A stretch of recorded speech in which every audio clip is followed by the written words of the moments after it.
diversa. Así que bueno, para el día de hoy tenemos el gusto de invitar al doctor Roberto Di Stefano para que nos acompañe en esta reflexión que tenemos sobre religión y espacio a partir de su trayectoria, su dilatada trayectoria, que si bien no se enfoca específicamente en el tema del espacio, lo aborda como una dimensión que aparece recurrentemente. Muchas gracias, Roberto. No, gracias a ustedes y ¿me escuchan bien? Gracias a ustedes por dos cosas, ¿no? Por invitarme, pero también porque me obligó a pensar un poco retrospectivamente esa dilatada trayectoria que decís que es dilatada porque tengo 63 años, ¿no? Son muchos años de trabajo.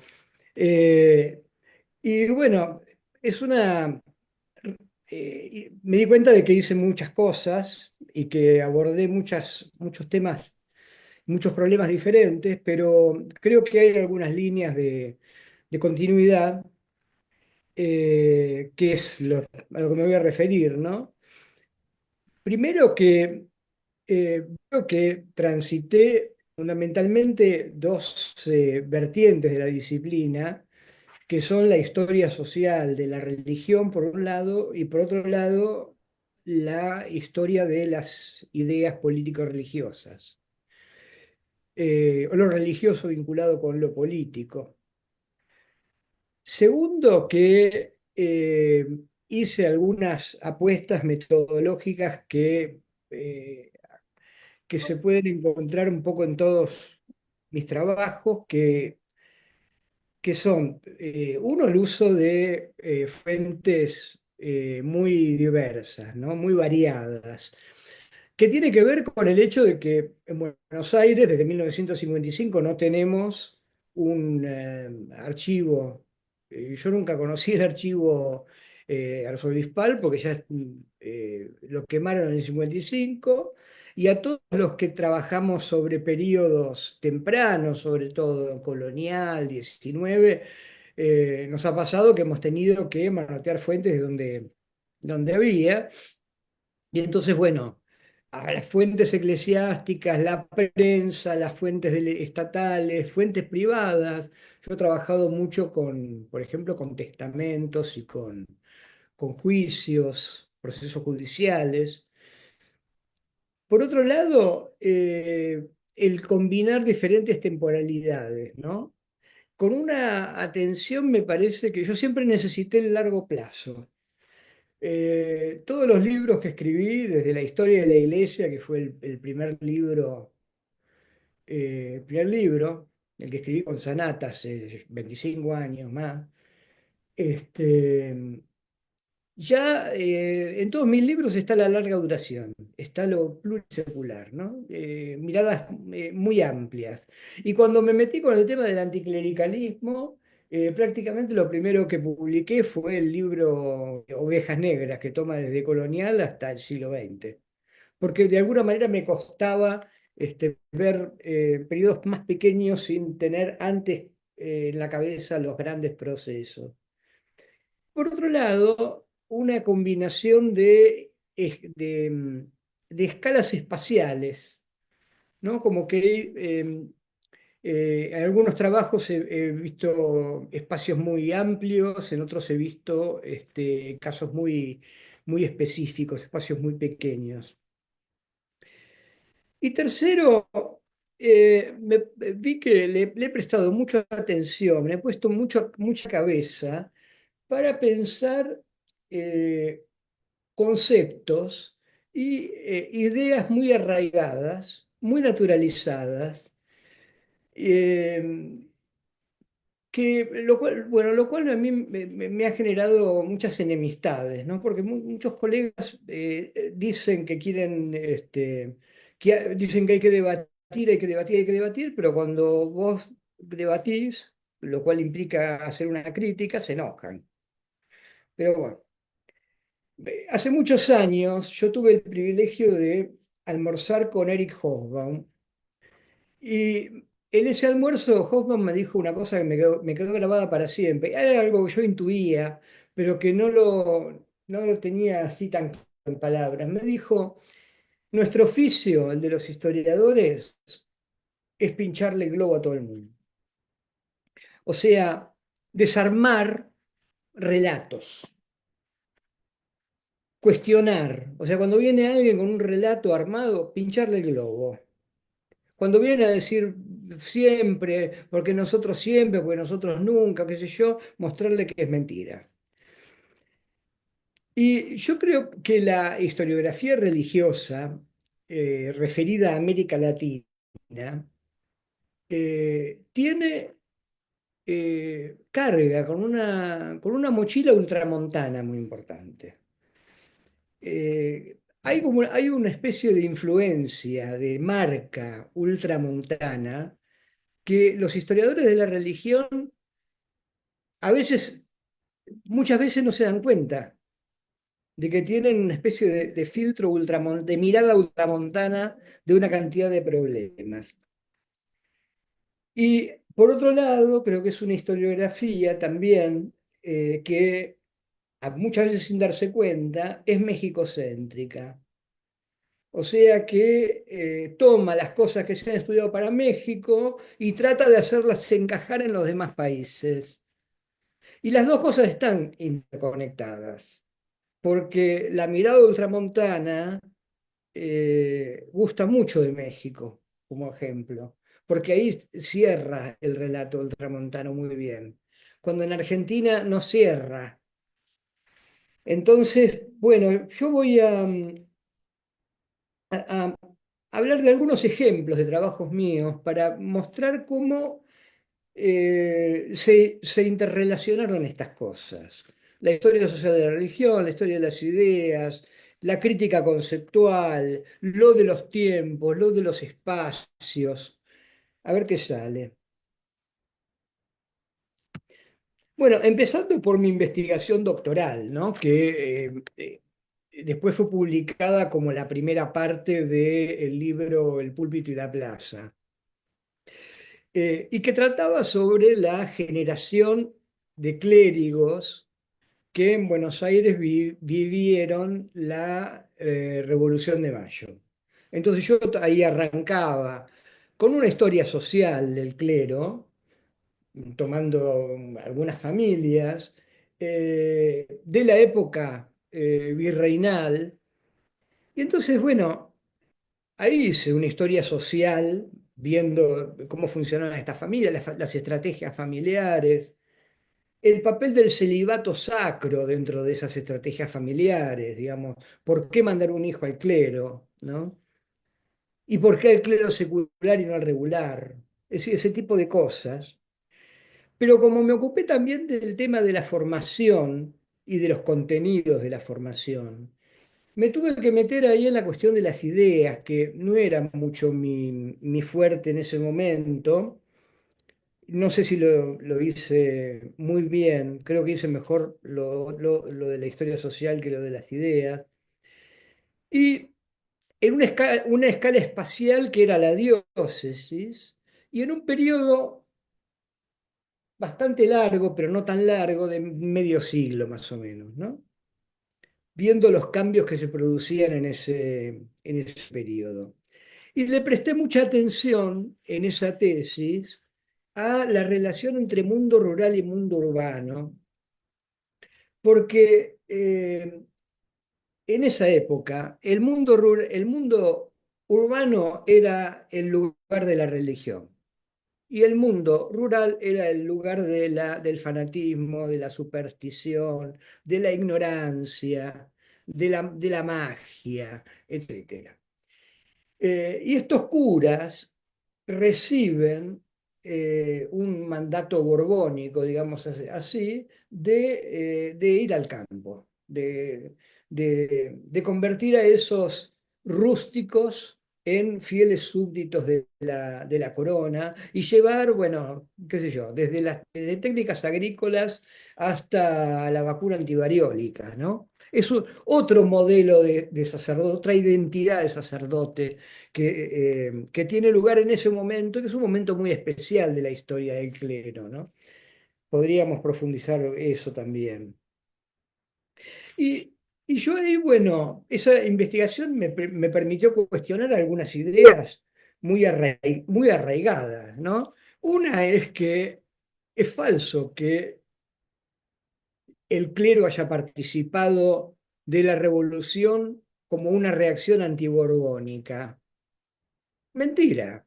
O sea, es una idea tomada de México, de la historiografía mexicana, que ha insistido mucho sobre esto, ¿no? Digo, ¿por qué los curas mexicanos, Hidalgo, Morelos, qué sé yo? Bueno, porque estaban hartos de los Borbones. Acá no funciona eso, porque la iglesia de Buenos Aires es prácticamente una hechura borbónica. Y estos tipos se forman en las aulas borbónicas. Y no hay, ni siquiera a lo largo del siglo XIX, una crítica del periodo borbónico en los sermones del clero. Eso por un lado. Por otro,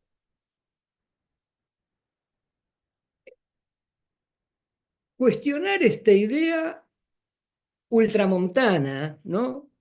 Que decía antes, de que el catolicismo es lo que después se va a convertir en la intransigencia católica del siglo XIX, ¿no? Entonces hay el uso de determinados conceptos. Doy un caso, el concepto de regalismo. O sea, cuando los obispos en época colonial intervienen, sobre todo ciertos obispos, eh, intervienen en ciertas cosas por ejemplo, las comunidades religiosas, qué sé yo, bueno, son obispos regalistas. O cuando la corona interviene en la vida es regalismo. Pero regalismo es un insulto. O sea, nadie dice de sí mismo yo soy regalista. Primero que es un concepto que se acuña a fines del siglo XVIII en el ámbito, digamos, en el momento de la Revolución Francesa, la Constitución Civil del clero, justamente para atacar a los sectores del catolicismo que tenían una apertura hacia la cultura ilustrada y revolucionaria. Y a lo largo del siglo XIX, cuando se habla de regalismo, se está acusando, no por casualidad, no por casualidad, en estos historiadores, historiadoras que utilizan tanto la palabra regalismo, cuando hablan de intervenciones de la corona en la vida eclesiástica, digamos así, hablan de intromisiones. Pero ojo, son palabras muy cargadas, ¿eh? Estás tomando partido.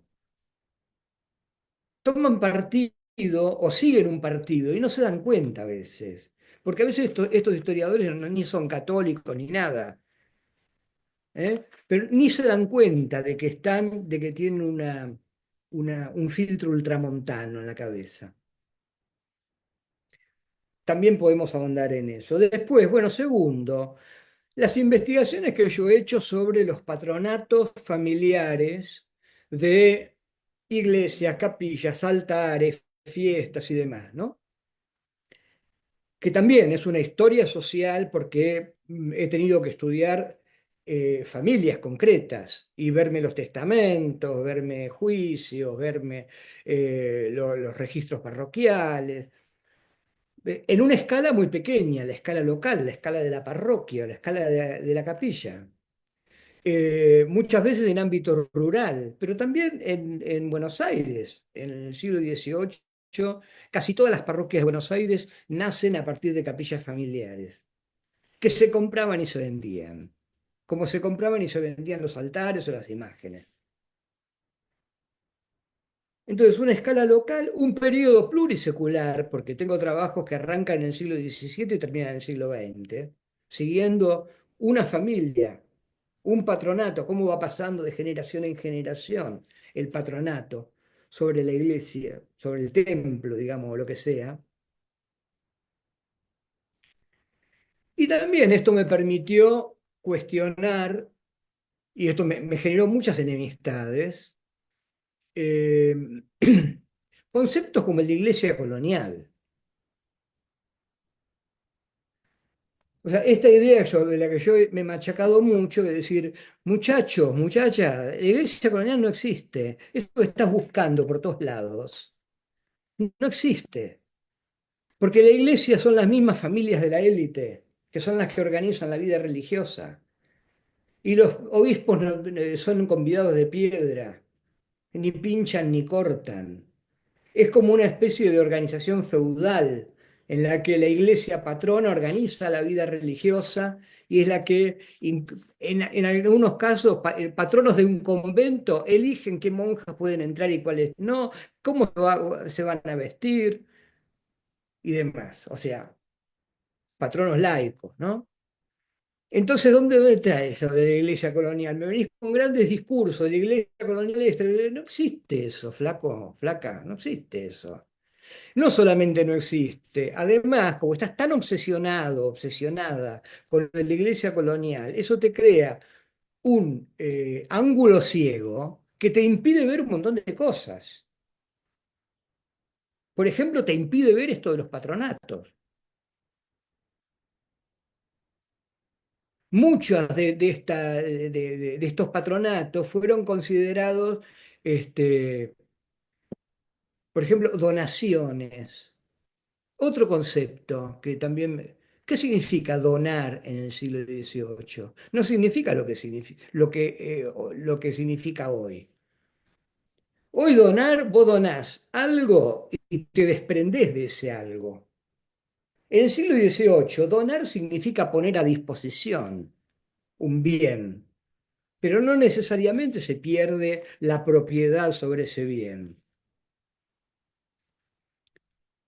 Entonces, muchas veces las historias, uno lee la historia de la parroquia y dice, la familia tal donó el templo. No, no donó nada, ni un clavo oxidado donó, nada donó. Siguieron controlando todo igual que antes.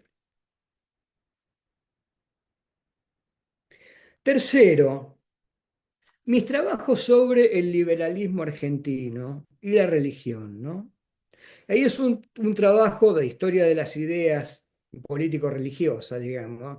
Galicanismo, jansenismo, liberalismo, patronato, libertad de culto, libertad de conciencia, a una escala nacional, pero teniendo como contrapunto lo que pasa en el resto de América Latina, sobre todo, y muy presente la comparación con México, y lo que pasa también en la Europa católica. Con una duración media, la segunda mitad del siglo XIX, principios del XX, y que también me permitió cuestionar conceptos como el del liberalismo, por ejemplo. Porque se confunde liberalismo político con liberalismo religioso. El liberalismo político de un Sarmiento, por ejemplo, que era un defensor acérrimo del patronato. El liberalismo religioso no puede defender el patronato. Tiene que defender la neutralidad del Estado. Ese es el verdadero liberalismo religioso.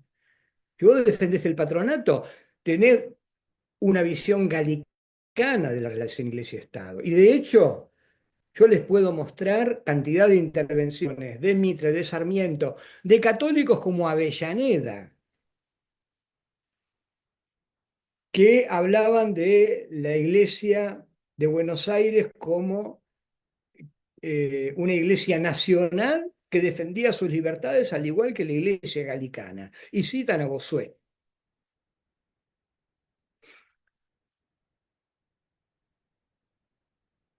Conceptos como el de anticlericalismo, ¿no? La idea arraigada de que, bueno, o sos católico o sos anticlerical. El anticlericalismo nace en ámbito católico. Y muchos de los anticlericales se dicen católicos. Más, los masones muchas veces son católicos. Y es mentira que es una pose de los masones por conveniencia política. Es mentira eso, porque yo trabajé en el archivo de la Gran Logia y ahí me encuentro en las actas de las logias de las reuniones a puertas cerradas que, por ejemplo, han recibido al hermano mayor de la cofradía tal que ha venido a invitarlos al funeral del hermano tal, que era miembro de la logia y era miembro de la cofradía.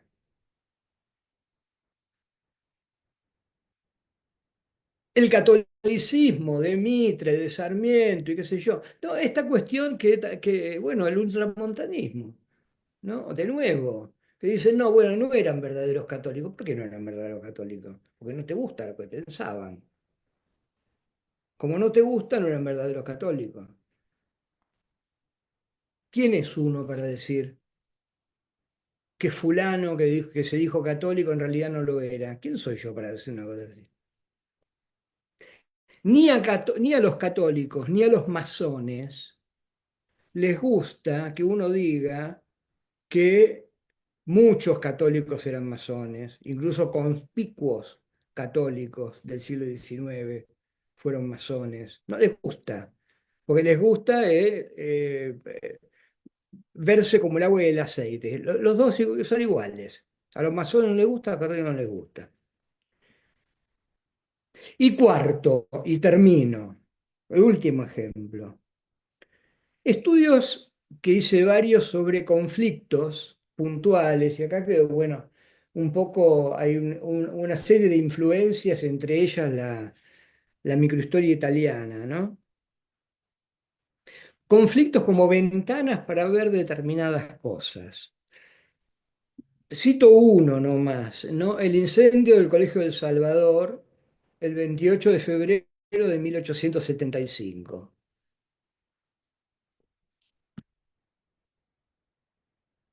Ahí, en 1875, ciudad y campo cambiaron las polaridades. Ahora el campo es el lugar de la religión y la ciudad es el lugar de la irreligión. Es un acontecimiento urbano, aunque con algunas derivaciones rurales que no fueron estudiadas. Es un acontecimiento que ocurre una tarde, pero que si uno agranda la lupa, ve que duró algunos días después, porque hubo otros ataques menores, incluso en pueblos de la provincia de Buenos Aires, y uno agranda más la lupa y ve que a lo largo de varias semanas hubo conflictos, movilizaciones de tropas y demás,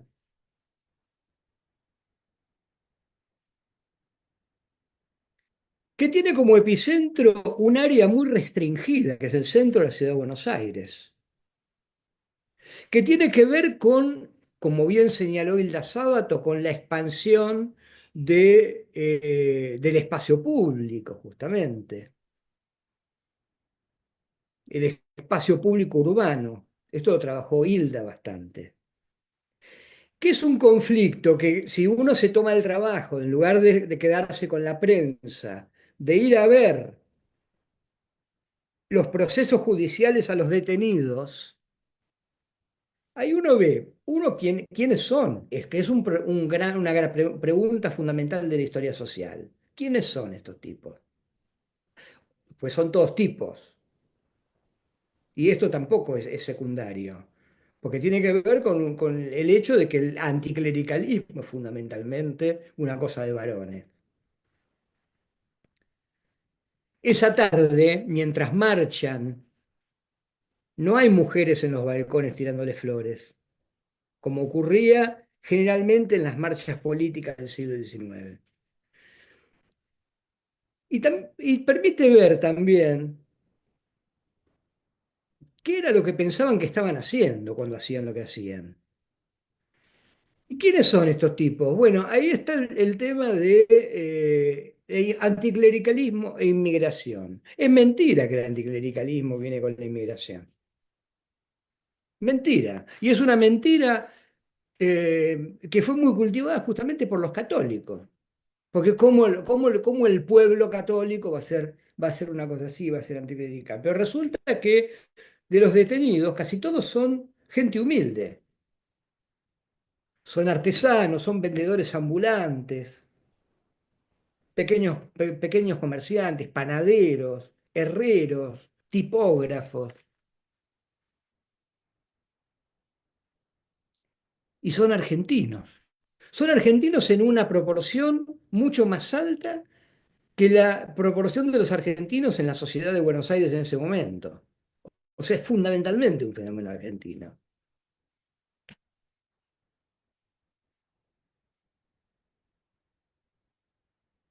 ¿Y qué es lo que piensan que están haciendo? Y uno ahí ve, uno ahí confirma que la lógica que los mueve es una lógica religiosa, no es una lógica política ni clasista, como se ha dicho tantas veces. No es una derivación de la revolución del 74, no es una reacción clasista por la crisis económica, porque, porque esas lecturas no nos permiten entender por qué motivo agreden algunas imágenes y no otras. ¿Por qué agarran el cuadro del Sagrado Corazón y lo apedrean? ¿Por qué le clavan un puñal al Sagrado Corazón? Y otras imágenes no las tocan.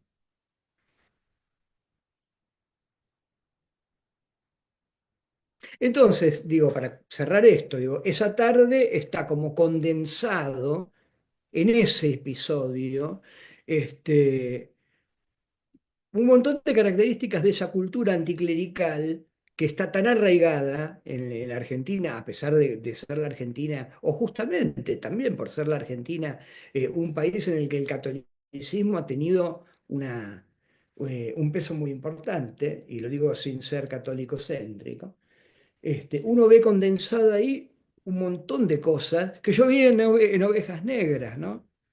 A lo largo del libro, que se ve a lo largo de los siglos, y que aparece ahí sintetizada, concentrada. Bueno, estas son las cosas que yo me parece que quería tirar algunas ideas como para conversar. También si pensé qué influencias tuvo mi trabajo, ¿no? Pero bueno, en todo caso, charlamos y saldrá.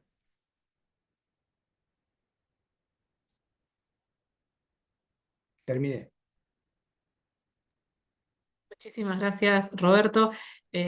Solamente, por más que vaya a romper un poco el orden de nuestros factores regulares, antes de abrir las preguntas, nos faltó la presentación formal, así que me parece que vale la pena dar algunos datos más para quienes están entrando acá y conocen a Roberto por primera vez.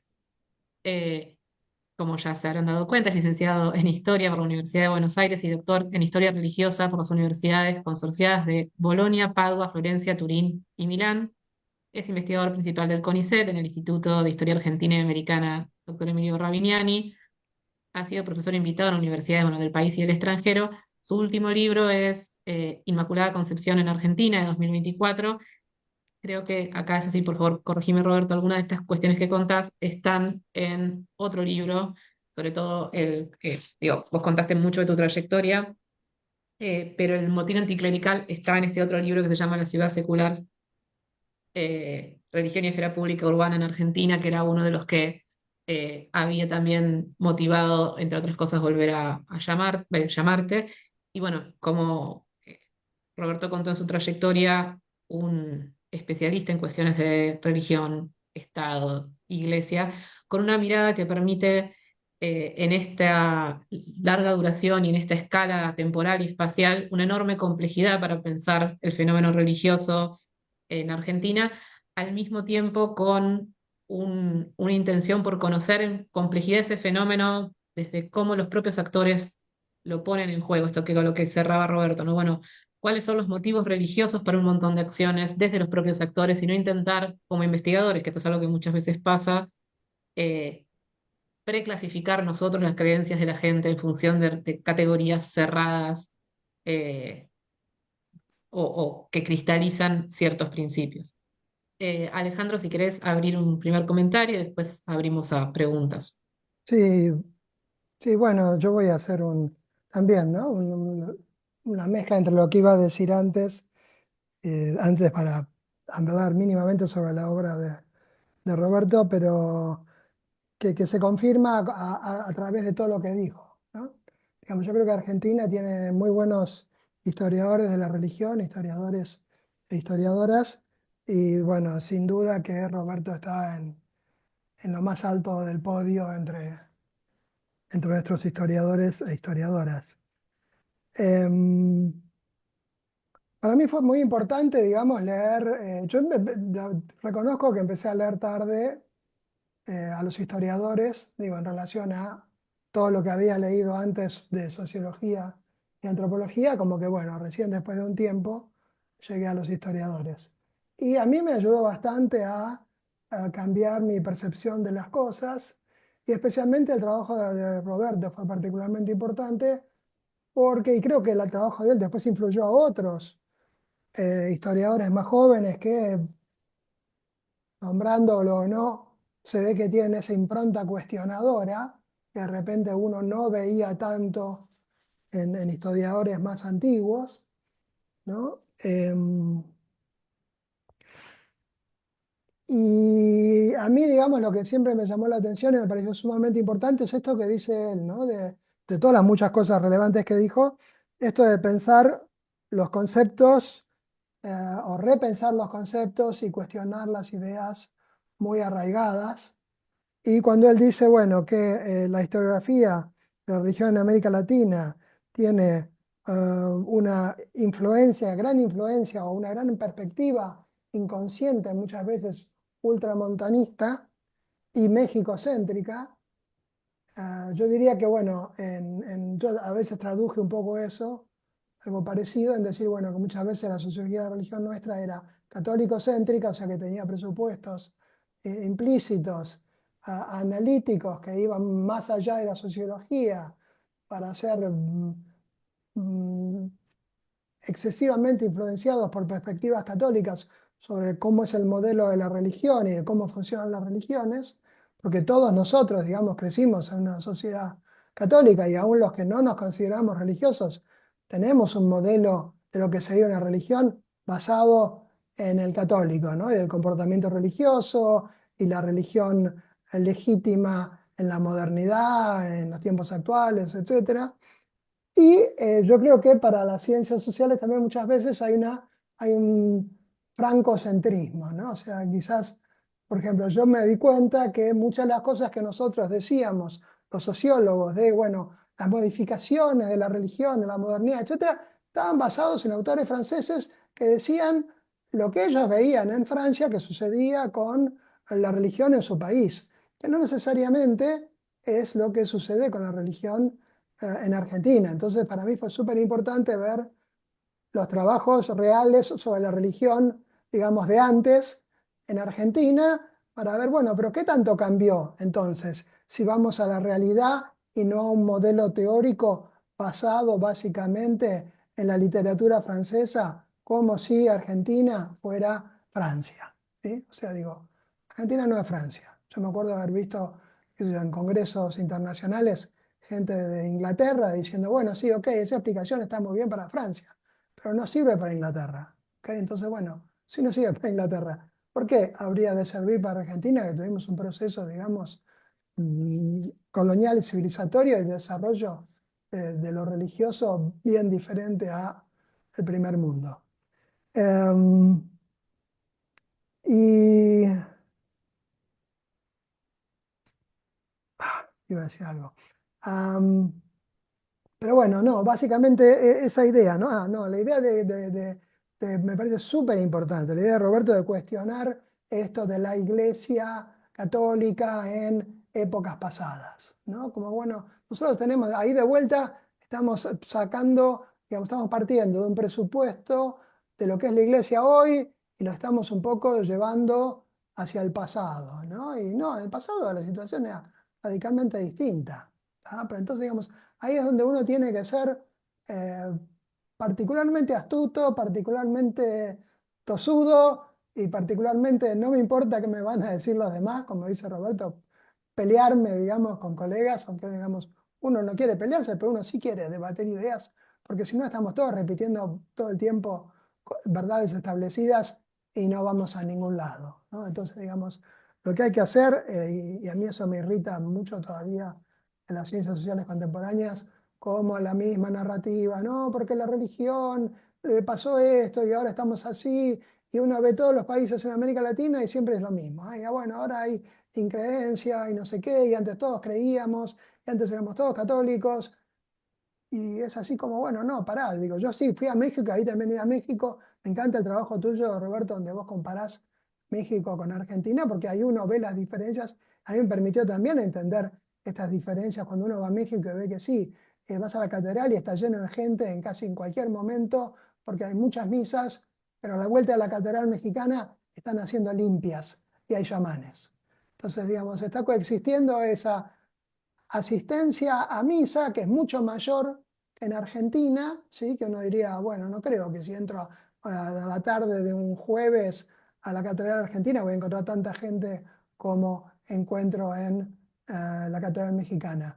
Pero seguro que en Argentina no voy a encontrar chamanes y limpias a la vuelta de la catedral y tampoco voy a encontrar estatuas de la Santa Muerte vendidas en la esquina de la Igual. catedral, ¿no? Lo cual, digamos, tiene que ver también con lo espacial y con el control espacial que la religión intenta imponer, que es un nivel distinto también del nivel del control de la creencia. O sea, una cosa es que una institución religiosa pueda controlar los espacios, acá yendo un poco a la idea esta del espacio, ¿no?, que tenemos en este seminario, y otra cosa es que pueda controlar las creencias de las personas. Porque lo que sí hubo en Argentina, como vos mostrás muy bien también, es una co-constitución del Estado y la Iglesia. Entonces, digamos, ambos es como que se co-constituyen y hay una complicidad, si se quiere, ¿no? Entonces, claro, con el poder del Estado vos podés hacer que no haya limpias a la vuelta y que no haya estatua de la Santa Muerte. Y que recién para ver un altar de San la Muerte tenés que irte al conurbano, que la Tal cual. capital no es el territorio, ¿sí? Entonces digo, a mí tus trabajos me ayudaron mucho a entender la situación actual y a tener una perspectiva bien diferente, ¿no? Eh, y mucho de esto que yo digo, que yo aprendí, me parece que lo mostraste en esta presentación que hiciste, porque básicamente lo que hiciste fue decir, bueno, mira, cuando la gente piensa este concepto, no está bien conceptualizado, no es así. El anticlericalismo, sí puede haber anticlericalismo de gente católica, ¿no? Porque eso también tiene que ver con las distintas formas de ser católico y cómo se escapa muchas veces del control de la burocracia de la iglesia, o esta idea de que los masones pueden ser católicos, ¿no? Yo también siempre pensé que, bueno, el auge de la masonería en Argentina también tenía que ver con que es una especie de oferta religiosa, ¿no? Una oferta religiosa, por más que ellos digan que no, pero es una oferta religiosa que en ese momento es diferente de la oferta religiosa de la Iglesia Católica, ¿no? Por más que haya cosas en común, no es Sí. exactamente lo mismo. Entonces, Es otro eh, catolicismo. es otro catolicismo, pero digamos, como decís, una perspectiva ultramontana. Bueno, yo digo una perspectiva católico-céntrica, pero digamos estas cosas, porque es una determinada perspectiva católico-céntrica que dice, bueno, la religión la maneja la burocracia de la iglesia, tiene que tener ciertas características, y la realidad de la creencia se escapa a ese control, y hay que siempre tratar de hacer esfuerzos por volver a controlarlo, pero digamos, entonces digo, tu trabajo me parece, y esta idea que voy a decir me pareció también sumamente interesante, lo hablando en términos de espacio de vuelta, la ciudad y el campo, ¿no? Entonces primero el campo como la barbarie, la ciudad como la religión legítima, no, perdón, sí, y después la ciudad como la irreligión y el campo como la religión, etcétera, etcétera. Que ese tipo de divisiones todavía se pueden trasladar a nuestros días, ¿no? Porque digamos que el Gauchito Gil, San La Muerte están en el conurbano, las catedrales y las iglesias están en la capital, en ciertos territorios de capital, en las villas, tenés que ¿no?, los curas villeros hacen un cierto uso del Gauchito Gil, porque saben que para entrar en esas poblaciones no pueden dejar de lado al Gauchito Gil, por ejemplo. Entonces, esta idea del espacio y las distintas formas de religiosidad y los posibles efectos de controlar de la Iglesia Católica son bastante diferentes. Pero para eso uno necesita a gente que cuestione las ideas aceptadas de una narrativa única que te explica todo y te dice, bueno, la religión evoluciona así, evoluciona así, digamos, y tus trabajos, digo, yo no conozco tanto de los historiadores, pero siempre me parecieron particularmente lucios, particularmente cuestionadores, ¿sí? Y eso es lo que Claro. yo más rescato, digamos, de tu trabajo y que me hace que me identifique un poco, digamos, con tu trabajo, porque, digamos, yo intento hacer algo parecido también desde la sociología. Creo que no me peleé con casi nadie, por eso creo un poco en ese sentido los sociólogos podemos ser un poco más abiertos, o quizás porque empezamos todos a estudiar en el mismo momento y no había muchas vacas sagradas más antiguas que se ofendieran por ah, estos jóvenes cuestionadores, ¿no? Pero bueno, nada, además tu obra es tan vasta que, bueno, ¿qué se puede decir? Te agradezco mucho yo lo único que te pediría es si puedes caracterizar un poquito más el ultramontanismo, esta perspectiva, ¿cómo entendés vos esta perspectiva inconsciente o no explícita ultramontana, sobre todo de los investigadores? ¿Sí? Porque para ver cómo se relaciona con lo que yo pienso sobre el católico-centrismo actual, digamos, si es lo mismo, si es una versión nueva o... Dale. Aprovecho acá, perdón, Roberto, para sumar una pregunta más desde el chat de YouTube, que creo que va más o menos en la misma línea, que es de Nicolás Biotti, que bueno, manda saludos y decía, bueno, vos has planteado con algunos puntos críticos para pensar este campo de estudios, y uno sería si es que hay una crítica posible a la idea de monopolio católico, que también tuvo mucho peso, y acá tuvo mucho peso tanto en la trayectoria de los estudios históricos sobre religión como en la sociología de la religión, ¿no? Esta idea de una instancia de monopolio católico que vos en algunos textos lo trabajás, pero creo que va un poco en la misma línea. ¿Ya está? Si querés contestar primero esas dos y después cualquier cosa abrimos otra ronda. Bueno, son dos cosas que están vinculadas, ¿no? Eh, muchos algunos historiadores e historiadoras que se han ocupado del catolicismo pertenecen a la Iglesia Católica.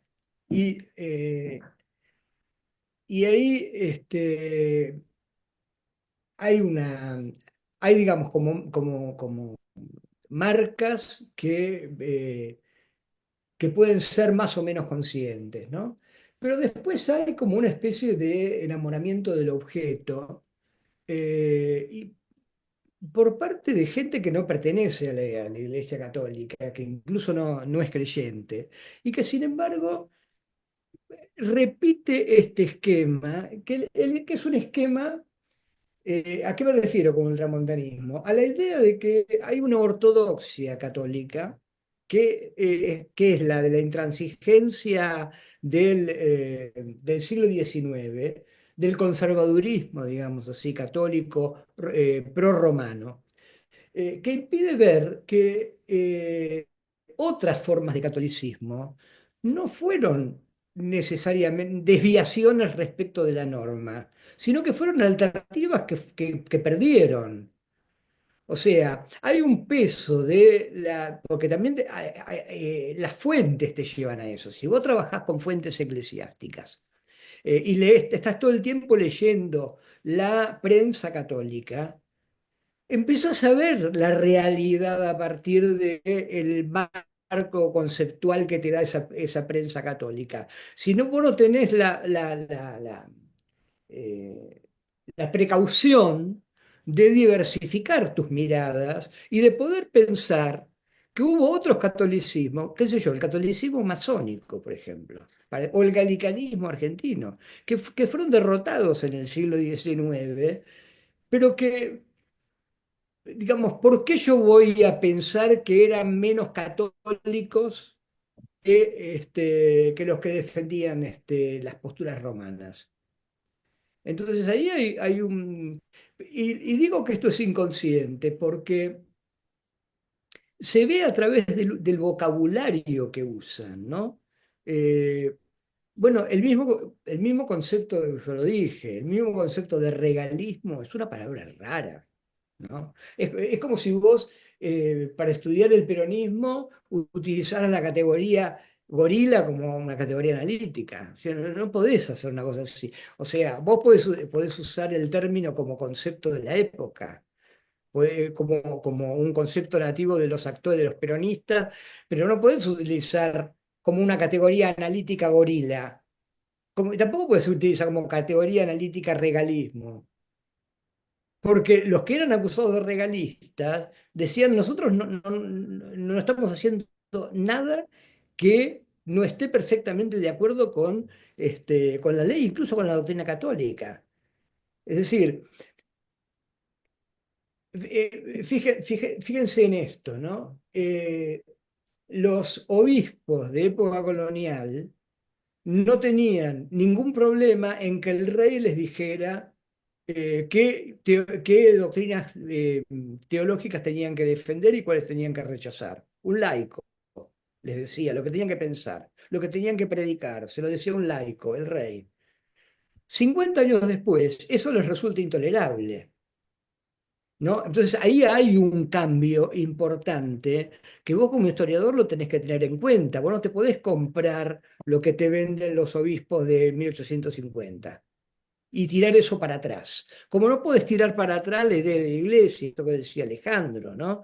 Decir, bueno, la iglesia es una especie de cosa eterna. No tiene historia la iglesia, ¿no? Perdón, la iglesia es una construcción institucional. Y el tema del monopolio católico, ¿qué tiene que ver con esto también, ¿no? Con la idea de,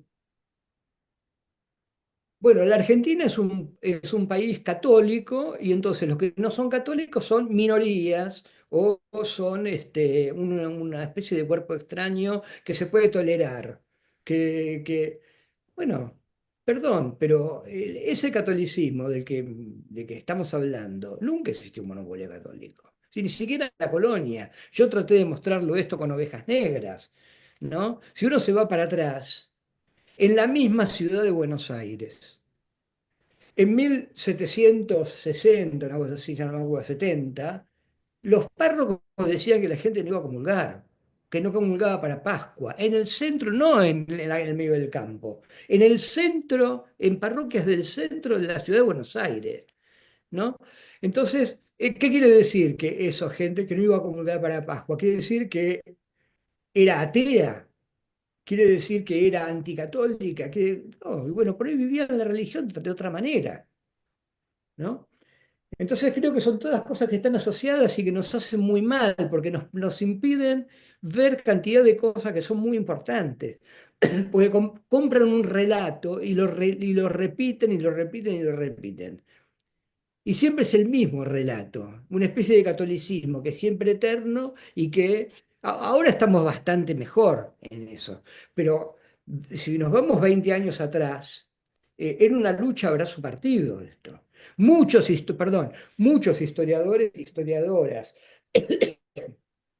que me hicieron la guerra con esta cuestión del concepto de iglesia, pero me hicieron la guerra, pero nunca escribieron nada, porque me hacían la guerra oralmente, pero cuando yo les decía, bueno, escribí tu crítica y discutamos por escrito, algunos me llegó a decir, no, eso yo no lo voy a hacer.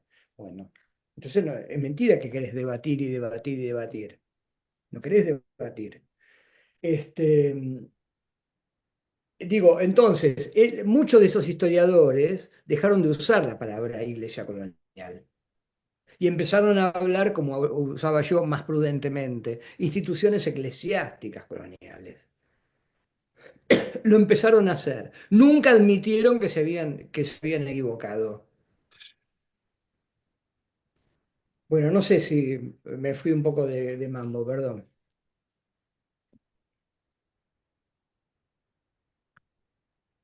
No, está perfecto, Roberto, muchas gracias. No sé si acá en el chat de allá no tengo más preguntas. No sé si tienen alguna pregunta alguien acá. Yo querría nada más preguntarte, como para cerrarlo para la audiencia, porque vos mencionabas este paso, ¿no? Esto que también resaltaba Alejandro, la tensión está entre campo y ciudad como dos espacios distintos para pensar lo religioso, y una deuda que tiene en general la sociología actual de la religión en Argentina es la falta de estudios sobre espacios rurales. En general solemos escribir sobre grandes centros urbanos, el conurbano, al que pensamos como un espacio no del todo urbano, con todas las complejidades que eso tiene. Acá otra vez, como bonaerense, creo que el conurbano es mucho más urbano de lo que a veces creemos, pero digo, en este juego, si podías explayarte un poco más en ese paso, ¿no? ¿Cuáles son tus hipótesis de esa circulación, de en un primer momento lo rural como ese espacio de la magia frente a la ciudad, el espacio de la religión, después el campo como el espacio de lo religioso, e incluso esta religiosidad, ¿no?, como más pura, entre comillas, frente a una ciudad que se seculariza?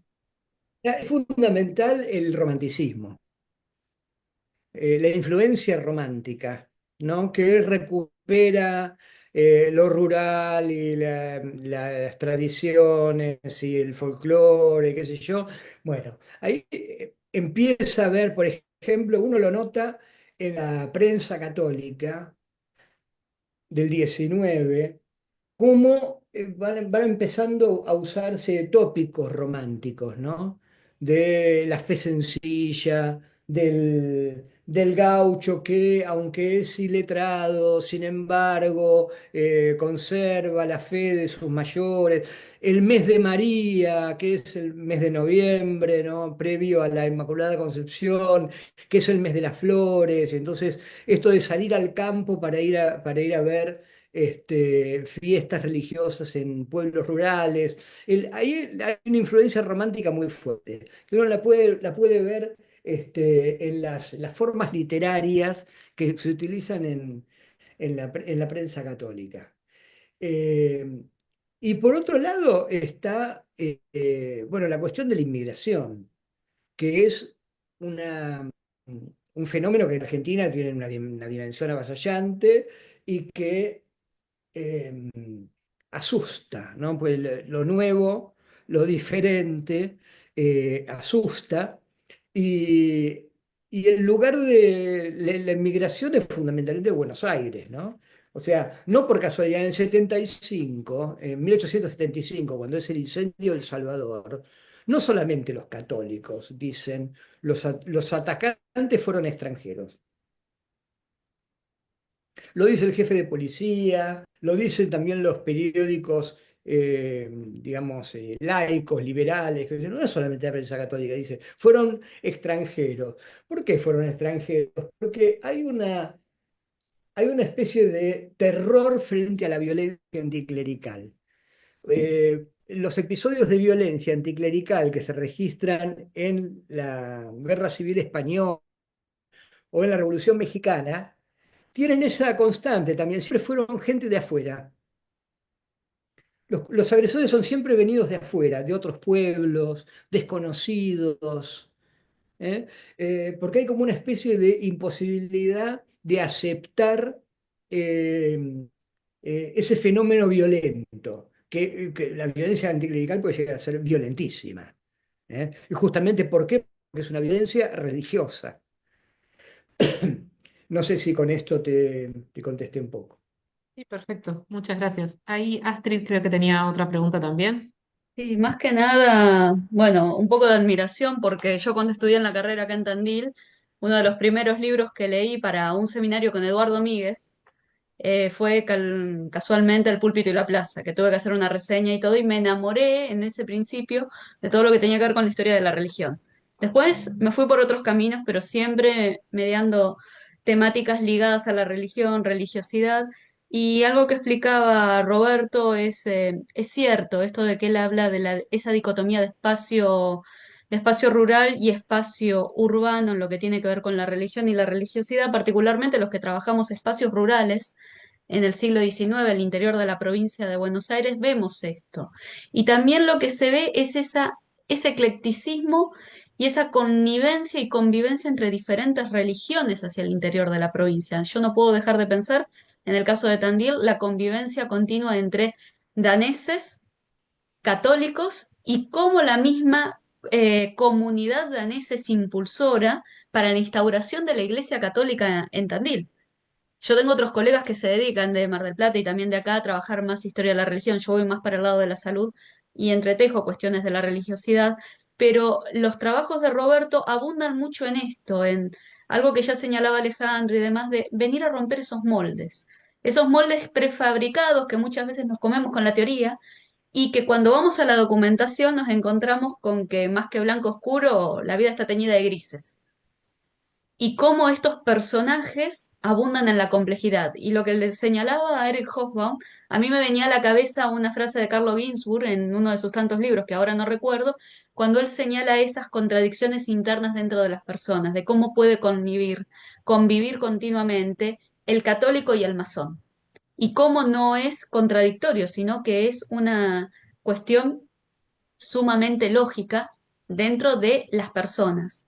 Los trabajos de Roberto, que particularmente, lo maravilloso de sus trabajos, esto ya es una apreciación personal, es que no se queda solamente con la institución, sino que, como él dice, apela a lo social y entrecruza diferentes aristas, y eso es lo que enriquece y nos permite tener una mirada un poco más clara de lo que es este universo que como historiadores nos es ajeno porque no es ajeno, es un tema, son temáticas muy distantes algunas en el tiempo y es aprender a comprender sociedades con sus propios términos y no con los propios. Solamente eso, gracias. Gracias a vos, gracias. Sí, yo si nadie tiene una pregunta voy a hacer dos, total tenemos un ratito más, si me dejan abusar del micrófono. Em, hay dos cosas que me gustaría que si podés ahondar un poquito más. Bueno, primero, no quiero ser muy autorreferencial, pero digamos, el tema de las fuentes diversas, ¿no? A mí eso me parece sumamente importante. Yo siempre me acuerdo que, como digo, un poco embebido por esta literatura sociológica del monopolio católico en determinadas épocas, etcétera, yo en determinado momento, porque quería información sobre los afroargentinos, en una época que me dediqué a los afroargentinos con cierta intensidad, me puse a mirar la revista Caras y Caretas, ¿no? Desde 1900 a 1910, 1920. Y una cosa que me llamó mucho la atención es que para mí la revista Caras y Caretas era una revista que se podía haber escrito 80 años después, o sea, no veía referencias a un mundo religioso ni a un monopolio católico, ¿no? Porque los periodistas no eran católicos, cuando se referían a fiestas religiosas que sí eran importantes y congregaban gente, pero eran como es Navidad ahora, digamos, ¿no? Eran como más eventos sociales por lo menos por la crónica, que eventos religiosos. Entonces yo no vi ahí ese mundo, ese monopolio católico en 1900 que yo suponía que iba a ser mucho más fuerte que en 1980-90 cuando empecé a estudiar religión. Em, Digo, esta cosa de que, y también me llamó siempre la atención que los estudios siempre eran, o muchos eran sobre la prensa católica, o sí, sobre los diarios católicos, o los autores católicos. Entonces digo, ¿por qué había que recurrir tanto a prensa católica y autores católicos, ¿no? Libros católicos, en una época en la cual se suponía que había un cierto monopolio en el cual todo el mundo debería, por lo tanto, ah, ser católico y no tenés que tener un diario especializado católico, ¿no? Digo, eso también me llevó a decir, bueno, parece que antes no todo el mundo era tan católico como creíamos. Esto desde la sociología, desde una visión ingenua del pasado, como ya digo, influenciado por la teoría sociológica europea. Entonces, no, quizás que quiero que digas un poquito más sobre esto de los sesgos que introduce un énfasis excesivo en la prensa católica, etcétera, etcétera, sino también influye en esta versión ultramontana del catolicismo y que entonces también apaga todos estos otros catolicismos posibles. Y otra pregunta es, ¿qué ves vos del anticlericalismo hoy, aunque no lo hayas estudiado? ¿Dónde ves vos presencia anticlerical y qué transformación puede haber habido entre ese anticlericalismo que estudiaste vos y lo que hoy uno podría llegar a considerar anticlericalismo, aunque vos no hayas estudiado, digamos, eso actualmente, pero alguna idea debes tener por lo que ves a tu alrededor, digamos. ¿Contesto? Sí, sí, por favor. Mira, esto que decía Astrid, que me parece importante, ¿no? A mí siempre me gustaron los grises. Nunca, los blancos y los negros nunca me convencieron y nunca me atrajeron. Entonces, yo siempre fui a buscar lo gris, digamos así. Y, eh, y la búsqueda de otras fuentes, yo creo que, bueno, el hecho de no tener, si yo hubiera tenido un archivo del arzobispado, quizás mi trabajo hubiese sido diferente. Me hubiera costado mucho más poder encontrar los grises. Al tener que ir a buscar otras fuentes, eh, ahí necesariamente te topás con lo gris. Ahora, vos podés tener la sensibilidad o no para encontrar el gris y poner la lupa en lo gris y no pasar la página buscando el negro y el blanco. Hay un problema de sensibilidad histórica, se puede decir, y del valor que uno le da a la alteridad del pasado. ¿No? Porque hay historia, aunque parezca mentira, hay historiadores y historiadoras que carecen, a mi juicio, de la suficiente sensibilidad histórica. ¿Qué le llamo sensibilidad histórica? A la valoración de la alteridad, eso del el pasado es otro país, donde las cosas se hacen de otra manera, ¿no?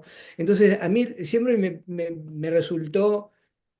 ¿Por qué me gustó la historia? Me gustó la historia porque era de alguna manera era una cosa como etnográfica, ¿no? Ir a ver gente distinta, otra, ¿no? Y gente que tiene otras ideas muy distintas de la religión y de la iglesia y de las cosas de las que tenemos nosotros. Entonces, ir a buscar esas otras fuentes, que puede ser un testamento, ¿eh?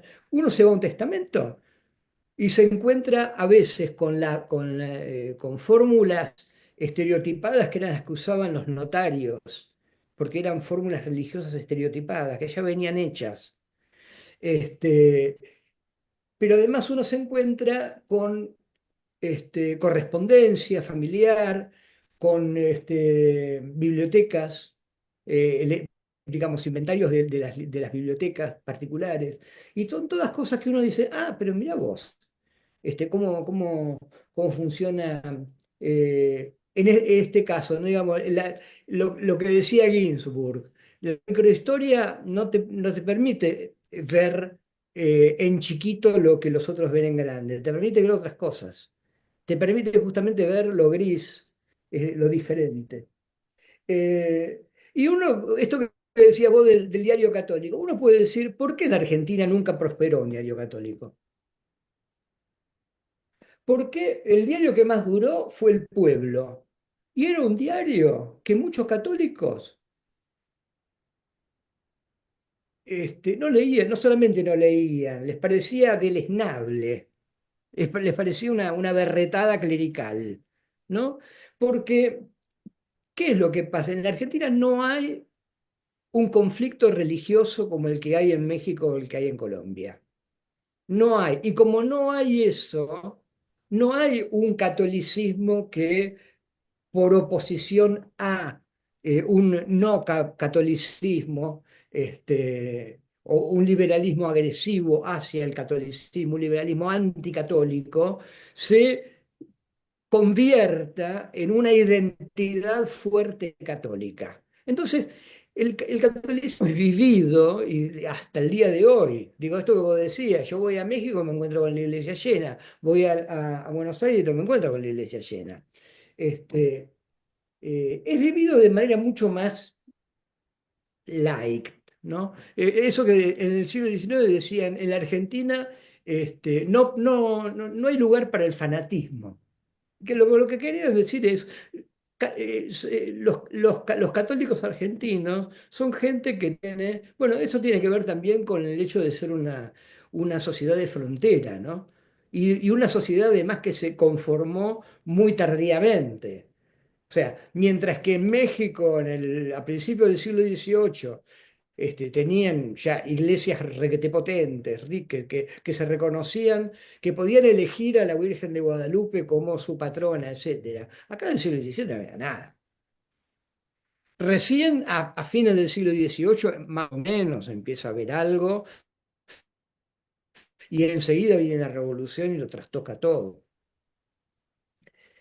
Eh, entonces, aquí en Argentina no hubo partido, siempre pasaron, y siempre Eh, y después, bueno, el anticlericalismo, yo creo que, bueno, que buena parte del anticlericalismo hoy tiene que ver con los cambios que se están produciendo en las identidades sexuales, en toda la cuestión, digamos, de género, de eh, digamos, los colectivos LGTB y demás, que mucho pasa por ahí, pero es un anticlericalismo que raramente, por lo menos por lo que yo veo, ¿no? Es raro encontrar un ateísmo materialista, digamos, de gente que niegue la existencia de Dios. Yo veo mucha gente que detesta a los clérigos, a los clérigos, al clero, y en ese sentido es anticlerical. Veo mucha gente anticatólica, un fuerte anticatolicismo también en mucha gente, pero no por eso es raro, me parece, encontrar verdaderos ateos. Eso es lo que yo veo a mi alrededor, pero como vos decís, nunca lo estudié. Es una impresión nada más. Gracias, Bien. Roberto. Y, perdón, Ale, creo que tiene una No, pregunta no, digo, Miguel, sí, sí, pero si dale. querés, comentá vos y después No, Miguel hace no, la pregunta. entonces, digamos, el anticlericalismo anterior, digamos, era básicamente ateo. Yo pregunto, pues soy ignorante, no leí el libro de anticlericalismo todavía. Pero, digamos, sería un anticlericalismo ateo el que vos analizaste. Y me parece que tenés mucha razón con esto de que, bueno, una cosa hoy es ser anticatólico, anticlerical, pero igual crees en, qué sé yo, cosas New Agers, espiritualismo, etcétera. O sea, la gente, el anticlerical, me parece muy bien que el anticlericalismo, me parece muy buena tu idea de que el anticlericalismo va más por ahí que por el ateísmo. Entonces te pregunto, ¿el anticlericalismo antiguo era fuertemente ateo? Esto desde mi ignorancia. No, al contrario. Al contrario, mira, tenés un anticlericalismo ateo, digamos, a caballo del cambio de siglo, y tenés, bueno, siempre una corriente, por ejemplo, en las izquierdas, de un anticlericalismo materialista. Pero en realidad, si uno ve la masonería argentina y uno ve el único movimiento anticlerical de dimensión nacional que hubo en la Argentina, que fue la Liga Argentina de Libre Pensamiento, el gran quilombo que tenían era justamente el problema de la religión, porque hay como dos maneras de encarar lo religioso en instituciones críticas como la masonería o como el libre pensamiento. Una es, bueno, la masonería o el libre pensamiento eh, tienen que ser cientificistas, materialistas y ateos, ¿no? Eso es una línea. Qué sé yo, estoy pensando en Francisco Chica, por ejemplo, que es un gran ideólogo del anticlericalismo de principios del siglo XX. Pero hay otra corriente que dice, bueno, no, la masonería o el libre pensamiento. ¿El libre pensamiento qué significa? Que cada uno piensa lo que quiere. Y lo que tenemos que defender es la libertad de conciencia. Y la libertad de conciencia implica que se admita lo religioso. Entonces no vemos por qué motivo la masonería tiene que ser anticatólica o antiprotestante o atea. Dice, no, no, perdón, lo que tenemos que defender es la libertad de conciencia en el interior de la masonería y que entonces pueda haber católicos. Bueno, Jica, por ejemplo, se enfurecía con esta gente, ¿no? Y se enfurecía, se enardecía, porque va a ser un tano calentón, y tiene discursos violentísimos en los que dice, el problema de la masonería argentina, por qué no progresa la masonería argentina? ¿Por qué no progresa el libre pensamiento? Porque las logias, porque los círculos de libre pensamiento están llenos de católicos y llenos de protestantes. Y el libre pensamiento no puede aceptar la religión, no puede aceptar el catolicismo y el protestantismo. Y la realidad lo desmiente. La realidad es que hay librepensadores católicos y que hay masones católicos y que no tienen la menor intención de renunciar al catolicismo, a pesar de las condenas del Papa y de las condenas de Chica.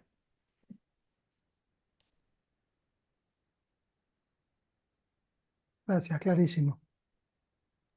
Voy a tener que No, leer no. Ovejas Negras La entonces. gente gestiona la religión. La gente se apropia de lo religioso y lo gestiona de manera muy libre muchas veces, ¿no? Y entonces estas instituciones, si uno se queda con las instituciones, con lo que dice la Iglesia Católica o con lo que dice, sonamos, porque ahí nos perdemos la gran riqueza.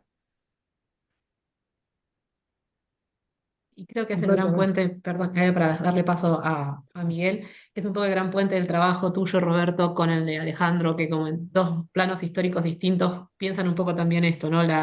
No quedar encerrados como académicos en las definiciones institucionales de qué es o qué no es una religión, o quién puede decir que eso no es una religión, porque uno se pierde un horizonte de posibilidad.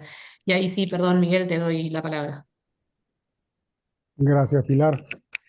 Roberto, pensaba en esta misma tónica de como de revisar conceptos, digamos, ver la historicidad del concepto de iglesia, etcétera. Eh, Algo sobre el concepto de ciudad, digamos, en relación, si querés, ya hablaste algo de campo y ciudad y sus alternancias respecto de lo religioso, pero yo lo pensaba más en torno a la cuestión de el espacio público y la modernización, incluso ahí la religión como factor de modernización o no, digamos ahí en un juego ambivalente respecto de esta modernidad y modernización que implica la ciudad como concepto, como casi como proyecto racionalizador, y a donde por ahí hay trabajos de Alejandro, ¿no? Respecto de la Madre María o de algunas cuestiones que como que pareciera que en algún punto algunos fenómenos religiosos que resisten al catolicismo institucional también resisten a la racionalización moderna de algún modo, el Gauchito Gil, etcétera, digamos, pero como ahí hay una cosa en torno al concepto mismo de ciudad como espacio racionalizado, etcétera, que no sé si ahí puedes decir alguna palabra en torno a su evolución o a su relación con la religión. Bueno, hay dos cosas que ver qué decimos cuando decimos modernidad, ¿no? Pues una cosa es modernización, que tiene que ver más con lo técnico, digamos así, con lo tecnológico, y otra cosa es modernidad, y digo, ¿qué decimos? ¿Estamos hablando de qué tipo de modernidad? ¿De modernidad religiosa o de modernidad política? Eh, eh, Tendríamos que ver un poco eso, ¿no? Como Pero racionalización, perdón, como racionalización social, disciplinamiento ah, social, digamos, un poco en esa eh, vos fíjate que, disyuntura, digamos. vos fíjate que la experiencia argentina desmiente esa idea de la religión eh, contrapuesta a la modernidad o a la modernización, ¿no? Que es tan típica de la teoría clásica de la secularización que ha sido tan criticada, ¿no? Y con buenas razones. Porque el caso de Argentina es muy curioso. Digamos, el momento más en que Argentina fue un país moderno y en que uno de los más modernos de América Latina, coincidió con el momento en que se establece eso que yo he llamado, siguiendo a Boberot, el pacto laico, ¿no? el pacto laico argentino. ¿Por qué? Porque el liberalismo argentino fue siempre, yo lo dije, eso fue siempre, tuvo una relación con la religión distinta que la que encontramos en otros liberalismos. ¿Por qué? Porque para el liberalismo argentino el gran desafío era civilización o barbarie. Y civilización era cristianismo. Y cristianismo en un país de raíces católicas era fundamentalmente el catolicismo. Y esto se refuerza después porque el 85% de la gente que viene de Europa proviene de países católicos. No quiere decir que son católicos, pero proviene de países católicos. Entonces, llega un momento en que después de las leyes laicas del 80, se dan cuenta de que el país ya se ha laicizado lo bastante, lo mínimo, mínimo. Es como el modelo mínimo de laicidad el que adopta Argentina. O sea, registro civil de las personas, educación laica y matrimonio, punto. Lo mínimo para un Estado moderno, ¿no? Se dan cuenta de que han laicizado bastante y que nadie gana nada, o mejor dicho, que avanzar en el proceso de laicización promete más problemas que soluciones. ¿Por qué? Porque los liberales argentinos tienen frente a sí un país inmenso, inconmensurable, incontrolable, y necesitan a esta Iglesia católica. Yo creo que un ejemplo importante, los salesianos. Los salesianos son una congregación religiosa moderna, moderna en el sentido de que acompaña la modernización económica, ¿no? Escuelas de artes y oficios, en un país que está generando, tiene una ebullición económica y que necesita artesanos, ¿no? Las tipografías salesianas, bueno, las misiones salesianas en la Patagonia. El registro civil son los salesianos en la Patagonia. El laicísimo registro civil va en la alforja del salesiano, que casa por civil y después los casa por iglesia, media hora después. Entonces, no hay en Argentina un choque entre modernidad, modernización y religión.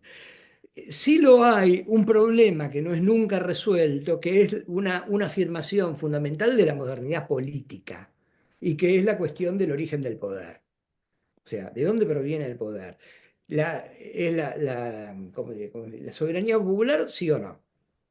Y en esto incluso los católicos van y vienen mucho, porque admiten y no admiten la soberanía popular, ¿no? Pero bueno, es un discurso, pero no sé si te ha servido lo que dije, ¿no? Porque no me quiero extender. Sí, si querés te repregunto una cosita nomás. Respecto de esto, digamos, vos hablás ahí como dos actores, Iglesia y Estado, digamos, dos actores de modernización, digamos, conjuntos. Con lo de los salesianos es perfecto en la Patagonia, en el Alto Valle, etcétera, etcétera. Pero respecto de, yo justamente te hablaba como de, respecto de los fenómenos emergentes de religiosidad que vienen justamente por fuera de lo institucional, o sea, corriendo lo institucional céntrico, lo católico céntrico, pareciera como que ahí está, como hay un trabajo conjunto de la Iglesia y el Estado en la modernización, también hay un desafío conjunto a los dos, digamos, cuando hay fenómenos religiosos que no son, digamos, que no son católicos, entonces son antimodernos, digamos, como si hubiera, y en ese sentido, como que en la ciudad, en el mismo concepto de ciudad que se empieza, o sea, tiene cierta crisis, ¿no? Digamos, como emergen otras cuestiones que desafían tanto a la iglesia modernizadora y al Estado moderno, digamos. Hay como otras religiosidades, otros fenómenos religiosos, que ponen un poco en crisis el mismo concepto de ciudad, ahí, como el mismo concepto de que puede haber un orden, de que puede haber una racionalidad en el funcionamiento. No sé, No, No sé. bueno, queda como para pensar. Sí. No, me parece muy interesante lo que planteás, pero no tengo elementos para contestarte algo coherente. Gracias, igual, es muy interesante. Bueno, estamos ya casi sobre el filo. No sé si alguien tiene alguna pregunta más. Alejandro, ¿te quedó alguna en vos? No, creo que lo que dijo Miguel, digo, me parece lo que dijo también Roberto, lo de que la posición acá era civilización o barbarie, ¿no? Eso me parece sumamente interesante porque, digamos, como bien dijo él, el catolicismo es civilización. Entonces el problema acá no es el catolicismo, porque el catolicismo es civilización, sino el problema son las religiones que se pueden identificar con la barbarie, como creo que planteaba Miguel, que en ese caso son las religiones que no deberían estar en el espacio público en la ciudad, que siempre son las populares, digamos, ¿no? Los umbandistas, el Gauchito Gil, San La Muerte, y eso también creo que explica, digamos, esta categoría subyacente de civilización o barbarie se proyecta hacia lo religioso en el espacio y algunas expresiones religiosas caen del lado de la civilización, ¿no? Las institucionales, el catolicismo, el protestantismo histórico, y otras caen del lado de la barbarie. Incluso los evangélicos cuando recién empiezan a aparecer, etcétera, etcétera, y bueno, y las otras, la Madre María, que no es religiosa, sino que es curandera, que es religiosa, pero la estigmatizan como curandera, etcétera. Religiones indígenas. También, Los sometidos, digamos, eh, los indígenas de la Patagonia que son deportados, que son marginados, cuando van cuando los obligan, por ejemplo, a renunciar a la poligamia y a tener que casarse con una de las esposas. Esto le pasa al padre de Seferino Namuncurá, Manuel Namuncurá, que los salesianos le dicen, bueno, mira, si te vas a bautizar, vas a tener que elegir una. ¿No? Pasa, digamos, que el pacto laico implica que se le reconoce a la Iglesia Católica como el gran interlocutor religioso. Y entonces, bueno, Iglesia Católica y Estado en sus diferentes niveles terminan reprimiendo las alternativas religiosas no institucionales. O sea, incluso en la legislación se ve eso, ¿no? Digamos, para entrar en el registro de culto, bueno, primero tenés que entrar hay un registro de culto. Y después tenés que tener ciertas características que son católico-céntricas, se puede decir. totalmente. Ahí tenemos los varios trabajos de Pilar al respecto. Bueno, de otros colegas también, pero sí, eso sí. Así que bueno, creo que vos te tenés que ir dentro de poco, Roberto. Yo te agradezco muchísimo, fue súper rica la charla. Después vamos a ponerla queda en el sitio de la UCA y también en el canal YouTube de Diversa, así que las personas que no lo pudieron ver ahora lo podrán ver después. Y también me gustaría hacer algún tipo de pequeña publicación para el blog Diversa en base a algunas de las cosas que vos dijiste, quizás desgrabar, etcétera, y hacemos una entrada en el blog también para que ciertas cosas que vos dijiste tengan una proyección en otro canal de comunicación, digamos. Así que bueno, nada, millones de gracias. No, gracias a ustedes, muchas gracias. Bueno, Juan, muchísimas gracias, Roberto. Y bueno, nada, en breve comunicaremos. Tenemos pensado hacer un par de seminarios más el transcurso del año, así que lo iremos anunciando debidamente por redes y por mailing. Así que bueno, saludamos a todos los que participaron acá presencial a través de Zoom y por YouTube. Y bueno, nos estaremos reencontrando posiblemente el mes que viene ya en nuestro próximo seminario. Así que bueno, muchas gracias, Roberto. Muchas gracias a todos. Hasta luego.